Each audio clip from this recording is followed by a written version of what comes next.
There's no doubt that this past week has been a difficult week for all of us. And not only are we continuing to live through the COVID-19 pandemic, struggling to live in this new normal while maintaining and making safe and healthy decisions, but our country has been shook to its core and has been asked to take a long and deep look at itself as we've watched the protests following the shocking and tragic murder of George Floyd, and the looting and the senseless violence and the destruction in other cities, as well as the damage to some Jewish institutions. That's hard enough to process. These are challenging times. Trying to make sense and understand these circumstances and how to move forward, how to empathize, or even just knowing what to say, it feels daunting.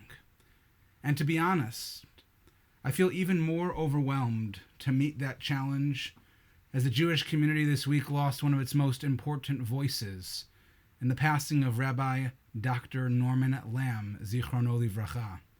And Rabbi Lamm, who served as the president, chancellor, and Rosh HaYeshiva of Yeshiva University, was a pioneer who built up YU and established it as the center and the beacon of modern Orthodox community. He was a master darshan. He served as a pulpit rabbi for years while also being one of the greatest Jewish thinkers of our time. He was a master at living and conveying to the world the principles of Torah Umada. And on a personal note, I'm so lucky and fortunate and ultimately indebted to Rabbi Lamm for building and being a part of Yeshiva University while I studied there. And I take great pride and a sense of duty in knowing that it was Rabbi Lamm who signed my smicha klaf, my rabbinic certificate. And in times like these of uncertainty, it would be Rabbi Lamm who would be there with just the right thing to say, the right moral and ethical guidance for our community in confronting these very real issues of race and justice and inequality. In fact, Rabbi Lamm, who lived through the civil rights movement, was one of the first Orthodox leaders to speak out against racism, and he made it a constant theme in his sermons, not only engaging on the plight of the victims, but on the immoral perpetrators, the racists themselves. And so in his memory, I want to share with you one of his timeless thoughts from a sermon from 1974 to give each of us some inspiration and guidance during these challenging times. You know, when we look at our Parsha, it seems quite clear that its central theme, that its motif, is shalom, or peace. And perhaps most prominently, we see this idea in the Birkat Kohanim, the priestly benediction in the middle of our Parsha, which famously concludes with Yisa Hashem panav elecha v'yasem lecha shalom. May Hashem lift his countenance upon you and may grant you with peace.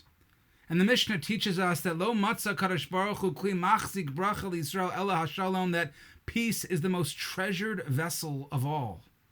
But what is it that we actually mean when we talk about shalom, when we talk about peace? And Rabbi Lamm goes and he quotes the Sifrei, which gives two alternative definitions.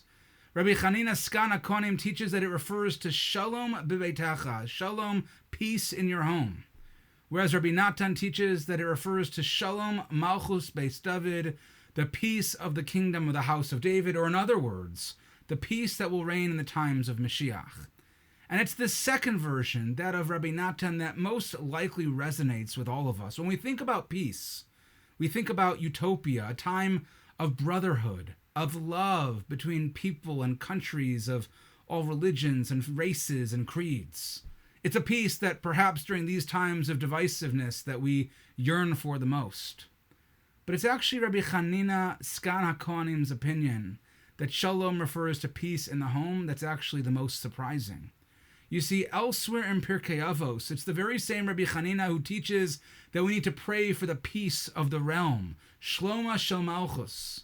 And if Rabbi Chanina is someone for whom government and world peace and public welfare is so important, why then in Birkas Kohanim, in our Parsha, does he suddenly refocus and interpret shalom in a much more inward and domestic way, focusing on peace in our homes? And so Rabbi Lamb explains that Rabbi Hanina is teaching us that yes, we need to pray for this lofty dream of peace in the realm of the broader world and government. We need to always strive for it, but without the illusions as to their viability in the present or in the immediate future. And he writes that insofar as now is concerned, here we must turn to the blessings of the Kohanim. It is they who refer to that aspect of the good life which can be attained and is within our grasp. The blessing of peace in the priestly blessings, it speaks of a peace which is much more realistic and attainable. Shalom b'veitecha, a peace in your homes. First, we need to strive for peace in your own home, between a husband and a wife, between parents and children, between brothers and sisters, and then and only then can you strive for the larger aspects of peace, political, social, international, which we pray and hope that will realize their full realization at the end of days with the coming of Mashiach. The challenges of race in our country are so profound. The misunderstandings today are so deep. The divide feels so distant. And yet what Rabbi Lamb is teaching us is that we mustn't focus on just praying and hoping for some global or national revolution such that this becomes just another blip on history's radar.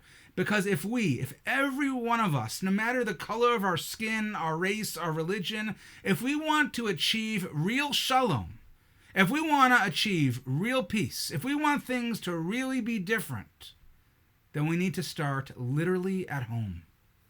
And for us, we need to start by educating ourselves and our children and our families about race by doing less talking and more listening.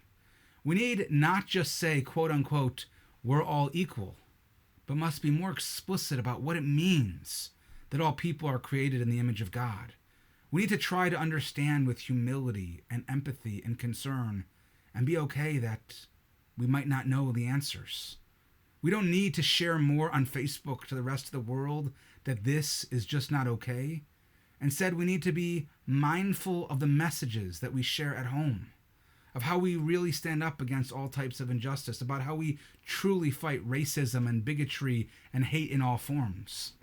As Chief Rabbi Mervis from the UK wrote this week, the rallying cry, Black Lives Matter, it should be understood as more than a powerful slogan. It's a call for rehumanization in a world that seems in danger of forsaking its humanity. And this starts for each of us at home, and then in our own community, and then in our own city. As Rabbi Lamb writes, peace must be built from the bottom up and not from the top down.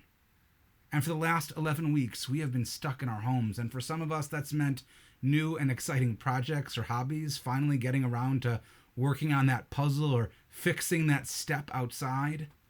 And our homes have not only insulated us, but they have protected us from this deadly virus. They've given us a refuge and a blessing of life during this pandemic.